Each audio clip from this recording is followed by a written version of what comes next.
Hello everyone.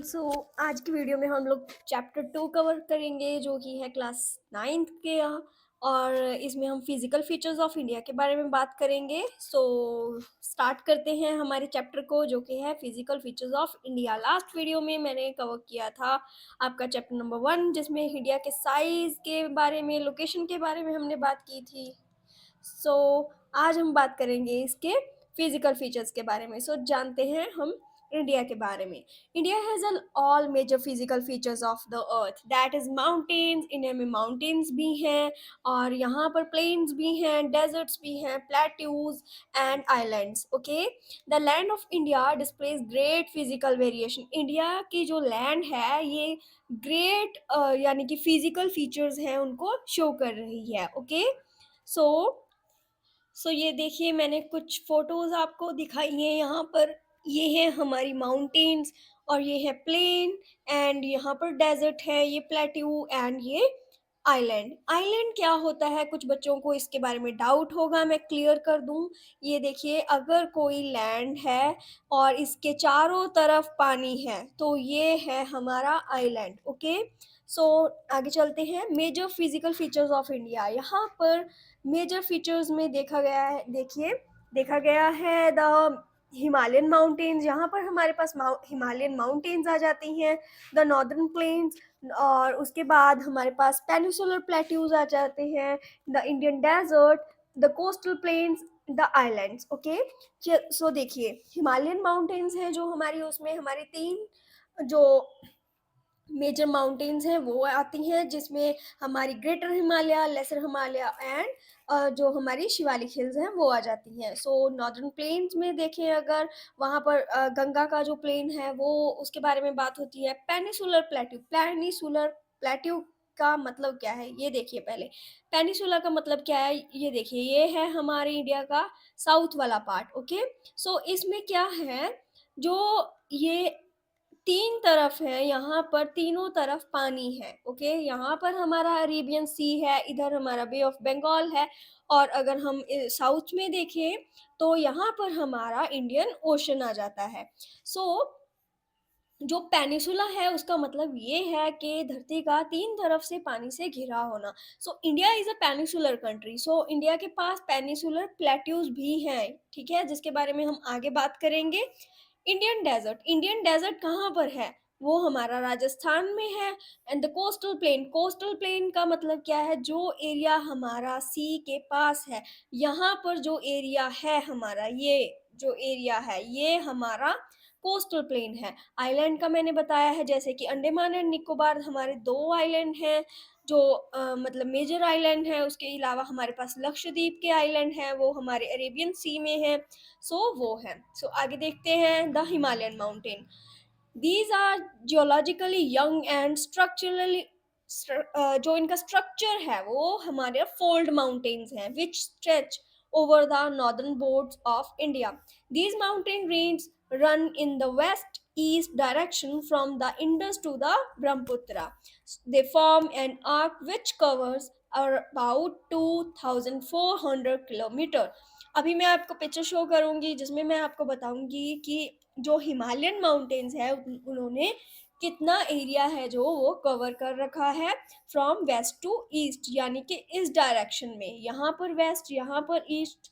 सो ये हम देखेंगे। देयर वाइड वेरीज फ्रॉम, जो इनकी विड्थ है, सॉरी जो विड्थ है वो वेरी करती है 400 kilometre in Kashmir to 150 kilometre in Arunachal Pradesh. Okay, तो अगर हम लोग बात करें इनके एल्टीट्यूडनल वेरिएशन की, are greater in the eastern half, जो ईस्टर्न हाफ है वहाँ पर जो इनका एल्टीट्यूड है वो काफ़ी ज़्यादा है than those in the western half. Western half में इनका एल्टीट्यूड थोड़ा कम है। ओके, ये देखिए यहाँ पर हमारे आ जाती हैं हिंदू कुश, ये हमारा पाकिस्तान में चला जाता है और अफगानिस्तान थोड़ा पार्ट इसको कवर करता है। लेकिन अगर हम बात करें ग्रेटर हिमालयस की तो वो हमारा, ये देखिए ये है हमारा माउंट एवरेस्ट, तो ये हमारा ग्रेटर हिमालय में आएगा। ओके, उसके बाद आएगी हमारी लेसर हिमालय जो कि हमारी वो हिमाचल है, और उसके बाद आ जाता है शिवालिक रेंज। ओके, ये देखिए लॉन्गिट्यूडनल डिवीजन ऑफ हिमालय कैसे है, ये है हमारी ग्रेटर हिमालय, उसके बाद lesser Himalaya and then Shivaliks. जो ये पार्ट है ये है हमारा वेस्ट और यहाँ पर हमारा ईस्ट कवर होता है। आगे देखते हैं कुछ मेजर जो हाईएस्ट पीक्स हैं हिमालय की। सबसे जो हाईएस्ट पीक है जो आप लोगों ने सुनी होगी दैट इज माउंट एवरेस्ट, जो कि हम नेपाल में है, नेपाल। याद रखना है जो माउंट एवरेस्ट है वो कहाँ पर है, नेपाल में, ठीक है। कंचनजंगा ये है इंडिया में। और उसके बाद थोड़ी और याद रखनी है आपको, जैसे धौलगिरी एंड अन्नपूर्णा, नंदा देवी, ये कुछ मेजर हैं जो पेपर में पूछ ली जाती हैं। आगे चलते हैं नॉर्दर्न प्लेन्स के बारे में जानने के लिए। The northern plains has been formed by the interplay of the three major river system, namely the Indus, the Ganga and the Brahmaputra. देखिए जो हमारे नॉर्दर्न प्लेन्स हैं ये फॉर्मेशन किसकी है, ये हमारे तीन रिवर्स की फॉर्मेशन है, जिसमें इंडस, गंगा एंड ब्रह्मपुत्रा तीनों ने मिलकर इसको मतलब बना रखा है। Along with their tributaries, it is formed of alluvial soil which makes it fertile and is an densely populated। और ये जो हमारा एरिया है वो हमारा डेंसली पॉपुलेटेड है। आप लोगों को पता होगा जो हमारे प्लेन्स हैं मोस्टली डेंसली पॉपुलेटेड हैं rather than mountain areas. Mountain में आप लोगों ने देखा होगा घर काफ़ी दूर दूर होते हैं, लेकिन जो हमारे प्लेन्स हैं वहाँ पर ऐसा नहीं होता, ठीक है। It's spread over an area of 7 lakh square kilometre, और जो इनका एरिया है वो है 7 lakh square kilometre. It is about 2400 kilometre long and 240 to 320 kilometre broad, और इनके जो विड्थ है और लेंथ है वो भी हमें दी गई है। It is an agricultural productive area, और जो नॉर्दर्न प्लेन्स हैं, नॉर्थ है हमारा, वो एग्रीकल्चर के लिए जाना जाता है, ठीक है। ये जो हमारे एरिया है वो रिचली फर्टाइल है, क्योंकि इसे इंडस, गंगा और ब्रह्मपुत्रा तीन और इसकी ट्रिब्यूटरीज मिलकर इसको फॉर्म कर रही हैं। इसकी जो फर्टिलिटी है वो इन पे डिपेंडेंट है, ओके, डिपेंड है, मतलब इन पे डिपेंड है। Due to rich soil cover combined with adequate water supply and favourable climate. यहाँ पर देखिए एग्रीकल्चर के लिए हमें क्या चाहिए, हमें चाहिए वाटर प्लस फेवरेबल क्लाइमेट। हमें दो चीज़ें मिल रही हैं नॉर्थ में। हमें क्लाइमेट अच्छा मिल रहा है, हमें एडिक्वेट वाटर मिल रहा है, जिस वजह से हमारी जो एग्रीकल्चर है वो अच्छे से चल रही है, ओके। मतलब जो हमारी क्रॉप्स हैं वो अच्छे से ग्रो कर रही हैं। इसका कारण यही है कि यहाँ पर क्लाइमेट और वाटर है। आगे चलते हैं। Division of northern plain based on the variation in a relief feature. देखिए पहले आता है हमारा भाबर, ठीक है, Bhabar, Bhabar. It is formed by the deposition of pebbles by rivers in a narrow belt of about 8 to 16 km in width, lying parallel to the slope of a Shivalik. All the streams disappear in this belt। देखिए कैसे form हो रही है, ये pebbles के साथ, छोटे छोटे जो हमारे पत्थर होते हैं उनके साथ ये फॉर्म हो रही है in a narrow belt of about 8 to 16 kilometre. और इसकी विड्थ क्या होगी, ये है हमारा एरिया, ये वाली जो बेल्ट है इसके बारे में बात कर रहे हैं। इसकी जो हमारी वो है विड्थ है वो 8 to 16 किलोमीटर तक होती है, ठीक है। Line parallel to the slope of Shivalik. अगर ये शिवालिक हिल है तो इसके पैरेलल ये होगी, ये शिवालिक है इसके पैरेलल ये होगी, okay. All the stream disappear in this belt, और जो भी पानी की स्ट्रीम होती हैं वो इसमें डिसअपियर हो जाती हैं, क्योंकि ये पानी फिर ग्राउंड वाटर चला जाएगा, ओके। आगे बात करते हैं। It is swampy and marshy region. यहाँ पर जो रीजन होगा वो मार्शी होगा, जैसे कि दलदल वैसा। Region formed south of the Bhabar region where the streams and rivers reemerge. यहाँ पर आकर जो हमारी स्ट्रीम्स हैं और रिवर्स हैं री इमर्ज हो जाती हैं। इट इज़ थिकली फॉरेस्टेड, और यहाँ पर जो हमारे फॉरेस्ट हैं वो बहुत ज़्यादा होते हैं and full of wild life, क्योंकि यहाँ पर फेवरेबल कंडीशंस होगी, क्योंकि यहाँ पर काफ़ी सारे ट्रीज होंगे तो फॉरेस्ट होगा तो एनिमल्स होंगे, और उनके लिए पानी भी अच्छा मिल जाता है। फॉर एग्जाम्पल धुंधवा नेशनल पार्क, ठीक है। अब आप लोगों ने मुझे ये बताना है कि ये नेशनल पार्क कहाँ पर है, ओके। आगे बात करते हैं। It is the largest part of the northern plain and lie above the floodplains of the rivers and presents a terrace-like feature. The soil in the region contains a calcareous, calcareous deposits locally known as a कंकर कंकर okay यानी कि जो यहाँ की land होगी उनमें जो कंकर छोटे छोटे से पत्थर होते हैं जो हमारे वो मिलते हैं इस लैंड में ओके सो और ये जो लैंड है अगर यहाँ पर फ्लड आ रहा है ठीक है सो उससे ये अबव होगी ओके आगे बात करते हैं खादर के बारे में इट इज न्यूअर नई होती है यंगर डिपॉजिट्स ऑफ फ्लड अगर कहीं फ्लड आ गया उसने कुछ जो सॉइल डिपॉजिट की है तो उसे हम बोलेंगे they are renewed almost every year क्योंकि अगर किसी जगह पर हर साल फ्लड आता है तो वहाँ पर ये जो सॉइल है ऑलवेज रिन्यू हो जाती है and are ideal for intensive agriculture और एग्रीकल्चर के लिए इसका काफ़ी ज़्यादा फ़ायदा माना जाता है सो आगे बात करते हैं हम हमारे पेनिसुलर प्लेट्यू की has a two broad categories यहाँ पर हमारे पास दो कैटेगरीज आ जाती हैं फर्स्ट है सेंट्रल हाईलैंड्स और दूसरा है हमारा डेक्कन प्लेट्यू सो हम देखते हैं जो सेंट्रल हाईलैंड है और दूसरा क्या बोल रही हूँ मैं डेक्कन प्लेट्यू सो ये देखिए ये है जो सेंटर में हाईलाइटेड है ये हाईलाइटेड पार्ट है जो हमारा ये है जो सेंट्रल हाईलैंड्स हैं और ये जो है साउथ में ये हमारा डेक्कन प्लेट्यू है अभी सेंट्रल हाईलैंड की बात करें the central highland is a part that lie to the north of the Narmada river which cover the major area of a Malwa plateau ये मालवा प्लेट्यू का काफ़ी ज़्यादा एरिया कवर अप करता है जो हमारा सेंट्रल हाईलैंड है सो ये देखिए यहाँ पर मैंने हाईलाइट भी किया हुआ है इसे अगर आप लोगों को समझ नहीं आ रहा तो आप लोग ये इमेज भी देख सकते हो सो जो हमारा सेंट्रल हाईलैंड है ये कहाँ पर है नॉर्थ में है किस रिवर के नॉर्थ में है नर्मदा रिवर के नॉर्थ में है और ये मेजर पार्ट है कहाँ का मालवा प्लेट्यू का आगे बात करते हैं डेक्कन प्लेट्यू के बारे में the Deccan plateau is a triangular land mass ये एक ट्रायंगुलर लैंड मास है that lie to the south of the river Narmada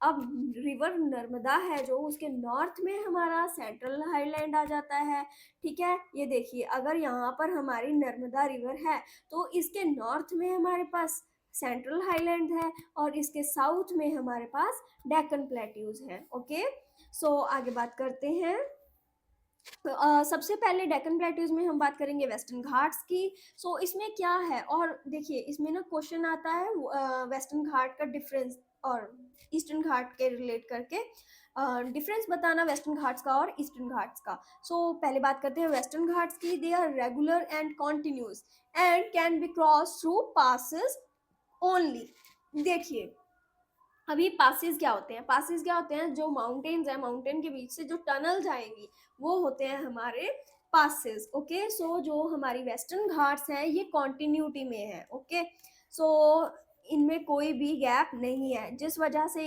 इसमें से पासिस बनाए गए हैं टनल्स बना रखी हैं सो दैट इनको क्रॉस किया जा सके they are comparatively higher in elevation जो इनका मतलब एल्टीट्यूड है वो हाई है रेदर देन अगर बात करें ईस्टर्न घाट्स की उनके मुकाबले so their average elevation is 900 to 1600 metre so आप लोगों ने ये बात याद रखनी है नेक्स्ट पॉइंट है they are formed on the western side of the peninsular plateau ये बात याद रखनी ही रखनी है वेस्टर्न घाट्स की बात कर रहे हैं तो वो वेस्ट साइड में ही होंगे तो ये कहाँ है they are formed on the western side of the peninsular plateau के ये वेस्ट साइड में है और they lie parallel to the Malabar coast अगर हम मालाबार कोस्ट की बात करें तो वो हमारा अरेबियन सी में आता है और वो इसके पैरेलल है क्या वेस्टर्न घाट्स यहाँ पर हमारे वेस्टर्न घाट्स आ जाते हैं और उसके पैरेलल क्या आ जाता है हमारा मालाबार कोस्ट ओके सो इसमें जो हाईएस्ट पीक है वो है अन्नी अन्नी एंड ये नाम दिया गया है डोडा बेटा पीक ठीक है दो पीक्स हैं जो हमारी वेस्टर्न घाट्स में बहुत ज़्यादा हाईएस्ट हैं सो आगे बात करते हैं ईस्टर्न घाट्स की दे आर इरेगुलर ये इरेगुलर हैं कॉन्टिन्यूटी में नहीं है discontinuous and dis dissected by river draining into the Bay of Bengal, और इसमें से काफ़ी सारी जो रिवर्स हैं वो बे ऑफ बंगाल में जा रही हैं। जैसे कि आप देख सकते हो यहाँ महानदी है, फिर गोदावरी, कृष्णा, कावेरी। सो इस वजह से ये डिसकॉन्टिन्यूस है। ओके, लेकिन जो हमारे वेस्टर्न घाट्स थे वो कॉन्टिन्यूस थे, उनको पासेस के साथ ही हम क्रॉस कर सकते थे। नेक्स्ट बात करते हैं इनके एलिवेशन की। तो इनका एलिवेशन है जो वो 600 टू 900 मीटर्स है, लेकिन जो हमारे वेस्टर्न घाट्स थे उनका 900 टू 1600 था। और आगे देखते हैं, they are formed on the eastern side of the peninsular plateau. जैसे कि मैंने आपको बताया था, जो वेस्टर्न घाट थे वो वेस्ट साइड में थे, और अब ईस्टर्न घाट की बात हो रही है तो वो हमारे ईस्ट साइड में है। Okay, they lie parallel to the Coromandel coast. जो हमारा कोरोमंडल कोस्ट है वो हमारा बे ऑफ बंगाल में है, तो वो जो हमारे ईस्टर्न घाट्स हैं वो इसके पैरेलल हैं। ओके, सो हाईएस्ट पीक की बात करें तो यहाँ पर ये है जो पीक हमारी, ये हाईएस्ट पीक है महेंद्रगिरी। इसका नाम है महेंद्रगिरी, जो कि हाईएस्ट पीक है हमारी ईस्टर्न घाट्स की। अभी बात करते हैं इंडियन डेजर्ट के बारे में। Indian desert lie towards the western merge of the Aravalli hills. ये कहाँ पर है? ये है अरावली हिल के वेस्ट साइड में। ओके, सो ये जैसे कि मैंने शो किया हुआ है, ऐसे हैं कुछ ये जो हमारे डेजर्ट्स के पास का इलाका है, वो अरावली का, अरावली जो है हमारी mountain range, Aravalli hills sorry, उनके पास है जो वो जो एरिया है वो शो किया है मैंने। यहाँ देखिए, it is undulating sandy plain covered with the sand dunes and receive very low rainfall below 150 mm per year। ये है हमारे डेजर्ट। सो डेजर्ट में जो रेनफॉल है वो 150 mm से बहुत ज़्यादा कम होता है एज पर ईयर। मैं ईयरली बात कर रही हूँ। इट हैज़ एरिड क्लाइमेट, और यहाँ का जो क्लाइमेट है वो एरिड होता है। And stream appears during the rainy season, और यहाँ पे जो स्ट्रीम्स चलती हैं, छोटी नदियाँ होती हैं, वो सीजनल होती हैं, ओनली रेनी सीजन में ही चलेंगी। यहाँ पर अगर बात करें, Luni is the only large river in this region, और एक रिवर है उसका नाम है लूनी, वो इस एरिया की लार्ज रिवर है। ओके, सो आगे देखिए, कोस्टल प्लेन। कोस्टल प्लेन मैंने अभी बात बताई थी आपको कि कोस्टल प्लेन क्या होते हैं। कोस्ट क्या होता है? कोस्ट वो होता है जो कि समुंदर के साथ की लैंड होती है। The peninsular plateau is flanked by stretch of a narrow coastal strip running along the Arabian sea on the west and bay of Bengal in the east. So ये देखो, ये मैंने हाईलाइट कर रखा है जो पोर्शन, ये सब हमारा कोस्टल प्लेन है। ठीक है, इस साइड हमारा अरेबियन सी आ जाता है, और इस साइड हमारा आता है बे ऑफ बंगाल। ठीक है, सो वेस्टर्न कोस्ट की बात करते हैं पहले, फिर हम ईस्टर्न कोस्ट की बात करेंगे। It is a narrow plain sandwich between the western Ghats and Arabian sea. यहाँ पर जो एरिया है वो सैंडी है। ओके, मतलब एक प्रॉपर वहाँ पर जो हमारी सॉइल होगी वो नहीं होगी। ठीक है, वहाँ पर थोड़ी सैंडी सॉइल होगी, और इसको हम सैंडविच इसलिए बोल रहे हैं क्योंकि यह अरेबियन सी और हमारे वेस्टर्न घाट के बीच में आ जाता है। ठीक है, it consist of a 3 section. यहाँ पे हमारे 3 सेक्शंस आ जाते हैं, कोंकण, फिर Kannada plain and Malabar coast. ये है जो हमारा मुंबई और गोवा को कवर करता है। It is a northern part of the coast and it is a central stretch जो ये है। और मालाबार कोस्ट की बात करें तो हमारा ये सदर्न स्ट्रेच में चला जाता है। आगे बात करते हैं ईस्टर्न कोस्ट की। Their plains are wide and level. इनके जो प्लेन्स हैं वो वाइड हैं और लेवल्ड हैं। ठीक है, its northern part is referred to as a northern Scissor and the southern part is known as a Coromandel coast। Okay, so आगे बात करते हैं। The Mahanadi and Godavari, the Krishna and the Kaveri have formed extensive delta on the coast. So ये देखिए, ये है हमारी महानदी, ये है इसकी ट्रिब्यूटरीज। सो यहाँ पर आकर ये बना रही है डेल्टा। डेल्टा कब बनता है? जब एक नदी समंदर में जा रही होती है। ठीक है, मतलब उसका जो माउथ है वो समंदर में ओपन होगा, है ना, जैसे कि बे ऑफ बंगाल में होगा। सो यहाँ पर जाते हुए वो ऐसे डिफरेंट डिफरेंट जो अपना वे है वो ले लेती है। जब वो एक ट्रायंगल शेप में आ जाता है तो हम उसको बोलते हैं डेल्टा। सबसे बड़ा डेल्टा है जो वो है गंगा और ब्रह्मपुत्रा का, ठीक है? और हम सुंदरबन डेल्टा के बारे में जानते हो आप लोग वहाँ पर। यहाँ पर जो हम बे ऑफ बंगाल में डेल्टा की बात करें, वो वहाँ पर डेल्टा है जो महानदी गोदावरी, कृष्णा और कावेरी नदी हैं जो वो बनाती हैं। Lake Chilika is an important feature along the eastern coast. Eastern coast में जो लेक चिलिका है वो भी अपना एक इम्पॉर्टेंट फीचर कवर कर रही है, ठीक है? फिर हम बात करेंगे आइलैंड के बारे में। इंडिया के पास 2 आइलैंड है, लक्षद्वीप आइलैंड, उसमें ग्रुप ऑफ आइलैंड्स हैं, and Andaman and Nicobar islands, ठीक है? हाँ, अंडमान एंड निकोबार आइलैंड है जो वो है बे ऑफ बंगाल में, और जो हमारा अरेबियन सी है वहाँ पर है हमारा group of island Lakshadweep island. ये है हमारे लक्षद्वीप आइलैंड, ये जो कि अरेबियन सी में है। ये देखिए, इसके कुछ मेजर पार्ट्स मैंने पिक्चर में शो किए हैं ताकि आप लोगों को समझ लग जाए। अभी देखिए, ये है कावारती, ठीक है? और इसके बारे में बात कर लेते हैं। It lies close to the Malabar coast. जो हमारा लक्षद्वीप आइलैंड है ये किस कोस्ट के बहुत ज़्यादा पास है? मालाबार कोस्ट के पास है of Kerala, and is composed of a small coral island. और यहाँ पर स्मॉल कोरल आइलैंड इसको बोला जाता है क्योंकि यहाँ पर कोरल्स हैं जो वो मिल जाती हैं, ठीक है? पर छोटी। Earlier they were known as a Laccadive and Minicoy and Amindive, and these were named Das Lakshadweep in 1973. It covers small area of 32 square kilometer. Kavarati Island is an administrative headquarter of the Lakshadweep. ये बात आप लोगों ने याद रखनी है कि जो कावरती आइलैंड है ये इनका एडमिनिस्ट्रेटिव हेड है, हेडक्वार्टर, ठीक है? It has great diversity of flora and fauna. यहाँ पर फ्लोरा एंड फौना यानी कि प्लांट्स एंड एनिमल्स की वैरायटी मिलती है, बहुत ज़्यादा डाइवर्सिटी है। Pitli Island, which is uninhabited, has a bird sanctuary. यहाँ पर एक बर्ड सेंचुरी भी है, ठीक है? ये है कुछ कावरती आइलैंड की इमेजेस जो मैंने शो की हैं, और ये है यहाँ पर कोरल्स, ठीक है? स्मॉलेस्ट कोरल्स हैं यहाँ पर, और ये है bird park.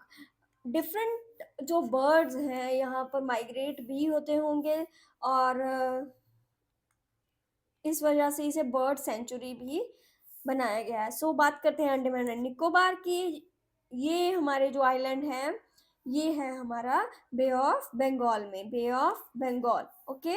So these are elongated chain of island. ये इनलोंगेटेड चेन ऑफ आइलैंड है located in bay of Bengal, extended from north to south. अब किस तरफ को ये एक्सटेंडेड है? North to south. They are bigger in size and are more numerous and scattered. These are divided into two broad categories. दो broad categories में इनको बांटा गया है। The Andaman in the north, जो हमारा north है उसको में आइलैंड है उसको अंडमान बोला गया है, जो साउथ में है उसे Nicobar. It is believe that these islands are an elevated portion of submarine mountain. यानी कि ये माना गया है कि जो हमारी माउंटेन समुद्र के बीच है, मतलब नीचे दब चुकी हैं, उसका सरमाउंटेड पार्ट है, यानी कि जो थोड़ा पार्ट ऊपर रह गया है उनका ये पार्ट है जो अंडमान एंड निकोबार आइलैंड है। These islands have a great diversity of flora and fauna. यहाँ पर भी जो फ्लोरा एंड फौना है उनकी ग्रेट डाइवर्सिटी है, and these island are close to the equator. Equator क्या है? इक्वेटर वो है जो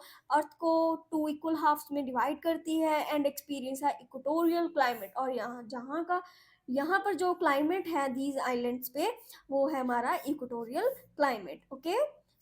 इंटरेस्टिंग पॉइंट इसका मैं बता दूं इस चैप्टर का, द्वाब। द्वाब का मतलब क्या होता है? The land between two reverse, okay? जो दो रिवर्स के बीच की लैंड होगी उसको हम द्वाब बोलते हैं। It is made up of a two words, दो मीनिंग टू एंड आब meaning water. Similarly Punjab, Punjab word है जो वो भी इसी ऐसे ही बना है। पंज मतलब मीनिंग है उसका 5, एंड आप का मीनिंग है water. It means land of 5 reverse, ठीक है? पंजाब है जो उसका प्रॉपर नेम कैसे बना था? पंज मीन्स 5 एंड आप मीन्स वाटर, मतलब के reverse, 5 river, land of 5 reverse, ठीक है? ये है पंजाब, और इसमें से जो 5 रिवर्स जा रही हैं इसके कारण इसका नाम क्या पड़ गया था? पंजाब, ओके? आगे देखते हैं हम। Majuli. In the Brahmaputra river is the greatest inhabited riverine island. riverine island का मतलब क्या? अभी तक मैंने आपको बताया आइलैंड के बारे में। आइलैंड तो है मतलब जिसके चारों तरफ पानी होगा और बीच में लैंड होगी, वो तो हमारा आइलैंड होगा। रिवराइन आइलैंड का मतलब क्या है? रिवराइन आइलैंड का मतलब ये है कि रिवर में थोड़ा सा सरमाउंटेड पार्ट यानी कि थोड़ा सा लैंड, ओके, वो। Majuli is famous island of the river Brahmaputra flowing in the state of Assam. और ये है कहाँ पर? ये है हमारा असम में, ठीक है, असम में है ये। अभी इसकी पिक्चर शो करती हूँ, ये देखिए यहाँ पर ब्रह्मपुत्र रिवर है, ये ब्रह्मपुत्र रिवर है, लेकिन इसमें थोड़ा सा जो पार्ट है यहाँ पर लैंड है, ठीक है, फिर लोग यहाँ पर रहते हैं, सो ये रिवराइन आइलैंड है, ओके। सो चिलिका लेक की बात करते हैं। It is the largest salt water lake in India. अगर आप लोगों को पूछा जाए largest salt water lake in India, that is Chilika, ठीक है। वो कहाँ पर है? उड़ीसा में है, and to the south of the Mahanadi delta, ठीक है, महानदी डेल्टा के साउथ में है। India is only India's only active volcano is found on a barren island in Andaman and Nicobar. India में एक active island sorry active volcano भी है, जो कि कहाँ पर है? अंडमान एंड निकोबार आइलैंड में, ठीक है। ये है उसकी picture. So thank you so much for watching my video. ये था हमारा चैप्टर नंबर 2। सो हम लोग इसके क्वेश्चंस भी कवर करेंगे और इसका मैं एनसीईआरटी का पार्ट भी कवर करूँगी जल्द ही। सो आप लोग ज़रूर देखिएगा, एंड मेरी वीडियो और अगर आप लोगों को पसंद आई हो so please like share and subscribe and also share it with your friends so that I can make more content. And जो मैं क्वेश्चंस बताऊंगी आप लोगों को वो बहुत ज़्यादा इम्पॉर्टेंट क्वेश्चंस होंगे और मैं टॉपिक के रिलेटेड ही क्वेश्चंस अपलोड करूंगी वीडियो में, सो दैट आप लोगों को कोई दिक्कत ना आए। And thank you so much for watching. Please like share and subscribe to my channel if you like.